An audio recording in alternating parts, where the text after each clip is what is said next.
Et bonjour à tous, bienvenue à bord de Saori, jour de départ, jour de navigation enfin. Donc voilà, je voulais vous partager un petit peu ça. On va prendre le temps de préparer déjà l'appareillage. Après par la suite on ira en mer pour traverser entre Saint-Denis et La Rochelle. On a 2 à 3 heures de navigation. Juste le temps peut-être de discuter et de partager quelques moments ensemble. Voilà, donc écoutez, on va commencer tout de suite. Vous allez voir qu'il fait magnifique dehors. Les conditions sont parfaites. Regardez-moi ça.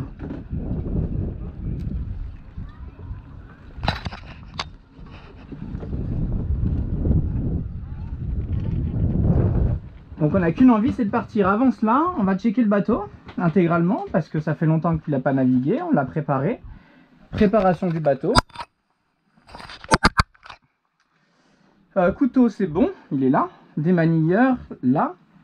Matossage, c'est fait. Plein d'eau, c'est bon. Charger les batteries, c'est fait. Avitaillement, c'est fait. Vérification des feux de nav, c'est fait. Lampe torche, c'est bon. Plein d'essence, c'est fait. Vérifier le niveau d'huile, c'est fait. Vérifier le liquide de refroidissement, c'est fait. Vérifier le niveau de l'inverseur, c'est fait. Et avant la navigation, vanne d'eau moteur ouverte, c'est bon. Le moteur, je l'ai fait tourner un petit peu hier.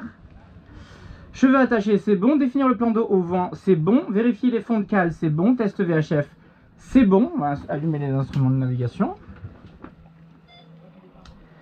Vanne fermée, c'est bon, j'ai vérifié. Haussière en double, on va le faire. Préparation de l'embelle, on va le faire. Météo, c'est fait. On l'a fait ensemble hier. Hauteur des marées, on l'a fait aussi. Avertir son ange, c'est fait. Déplacer les pare-battages, c'est fait, on va le vérifier ensemble. Clocher les drisses, on va le faire, il manque plus que la drisse de GV. Ouvrir le taux de GV, c'est fait. Préparer les riz, c'est bon. Dépriser, on va le faire. Enlever les cages des instruments.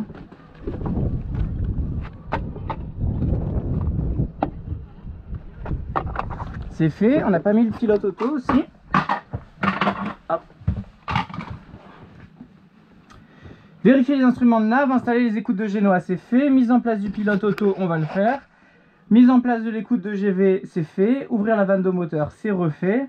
Activer la batterie moteur, c'est bon, on l'a vérifié. Ranger la porte, c'est fait. Définir la stratégie d'appareillage, on va le faire. Sortir la manivelle de winch, c'est fait. Préparer le Cunningham, c'est fait. Préparer la retenue de baume, c'est fait. Sortir le stick et fermer le gaz. Il faut qu'on ferme le gaz. On va le fermer ici. Hop, on va déjà faire ça. Et on va vider le gaz là dans les réchauds. Voilà. Hop, donc on a dit le stick, le pilote auto. Et la préparation d'appareillage.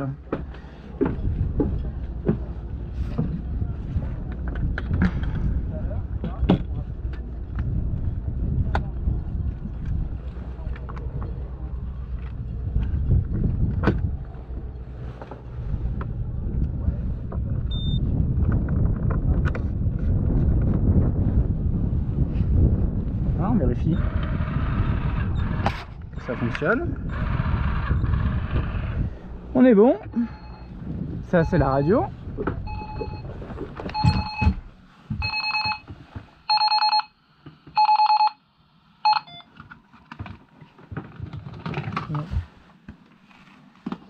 Hop, voilà, mieux. Le stick.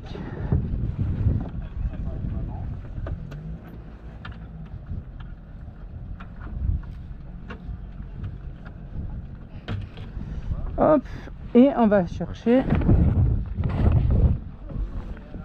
la drisse de GV qu'on va mettre en place, qu'on met en place au dernier moment parce que ça tape contre le mât, donc du coup ça embête les voisins.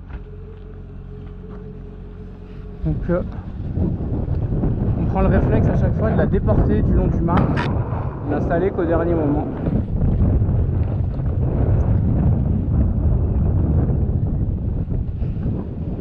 Vérifie bien que ça passe où il faut par rapport au lazy.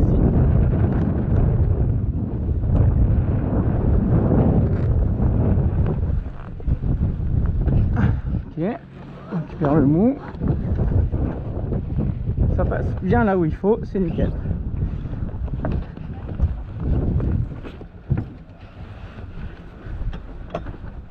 On essaye d'être observateur aussi. Là, si vous avez remarqué, on voit que Derrière nous, ils s'apprêtent à appareiller aussi. Donc on va essayer de pas appareiller exactement en même temps. Ils sont en plein brief aussi. On va voir maintenant pour l'appareillage. Alors pour la stratégie d'appareillage, on va regarder d'abord quels sont les éléments dominants. Vous le voyez peut-être pas, mais il y a quand même un bon petit vent qui vient pile travers, 3/4 arrière. Donc s'il vient 3/4 arrière travers, qu'est-ce que ça veut dire? Ça veut dire que le bateau va avoir tendance à venir se poser contre le ponton, d'accord? Il va pas être poussé dans ce sens-là, mais plutôt dans ce sens-là. Donc à partir du moment où on va retirer la garde, on va venir gentiment déposer le bateau sur le ponton parce que ça nous fait un point d'appui supplémentaire, donc on dit pas non, d'accord? Après on voit que celle-ci, elle est complètement en tension, alors que celle-ci qui est sous le vent, elle n'est pas en tension. Donc celle-ci, on va pouvoir l'enlever tranquillement. On sait que dès qu'on enlèvera celle-ci, le bateau va avoir tendance à faire ça, d'accord? Et après on sait aussi que le vent pousse uniquement le nez du bateau.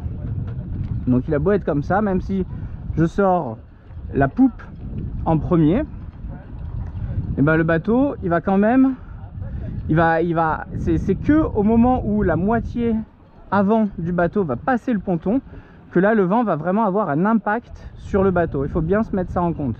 Donc avant, qu'est-ce qui va avoir un impact sur ma marche arrière, sur mon bateau? C'est évidemment le pas d'hélice. Donc le pas d'hélice, moi, il va me faire aller l'arrière du bateau vers la sortie, alors que le vent, lui, qui est contraire, va avoir tendance à me faire aller le nez vers la sortie. Donc le but du jeu, c'est pas qu'on se retrouve en crabe pendant toute la manœuvre à se contrarier entre est-ce que le nez va pivoter ou est-ce que le pas d'hélice va reculer et va me faire pivoter, et donc tout va être contrarié, d'accord? Donc deux solutions. On peut imaginer une marche arrière un peu plus puissante, avec un peu plus de couple, afin de faire prendre le dessus du pas d'hélice et du coup forcer le bateau avant même qu'il prenne le vent, en utilisant un maximum du pas d'hélice, et à se retrouver comme ça face au vent, le nez face au vent. Ou alors, deuxième solution, je pense que c'est celle qu'on va essayer, on va manœuvrer délicatement, on va essayer de contrer la barre par rapport au pas d'hélice pour que l'arrière du bateau aille le plus droit possible. Et une fois que la jupe arrière sera au niveau des deux bateaux à moteur que vous voyez en face, les deux bateaux bleus, bah, j'aurai plus qu'à attendre, laisser faire, et le bateau va pivoter tout seul parce que le vent va faire pivoter le nez du bateau encore une fois. Donc je pense que c'est le plus agréable, c'est celle qui demande de faire le moins de couple avec le moteur, et donc c'est celle qui est le plus agréable pour les voisins autour également. Bien prendre ça en compte. Donc écoutez, on est parti, hein. Moi je vais préparer peut-être tout ça, il faut encore que je déprise, il faut encore que je fasse tout ça. Maintenant vous avez la manœuvre d'appareillage, je vais attendre aussi qu'il puisse partir tranquillement, et dès que tout est prêt, je reprendrai la vidéo, et là on n'aura plus qu'à faire la manœuvre, et on verra un petit peu quel sera l'élément dominant à ce moment-là. Donc c'est pour ça que c'est important de bien prendre en compte pour pas être surpris.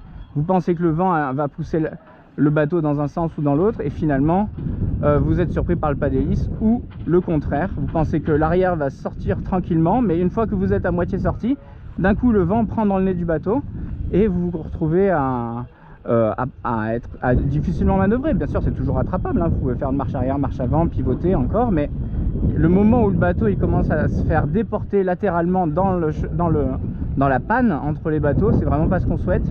On veut vraiment maîtriser le bateau de A à Z, tout en ayant le moins de moteur possible, le moins de couple possible. Voilà, bon bah sur ce, je vais finir de préparer Saori, et puis je vous retrouve tout de suite. A bientôt, ciao ciao.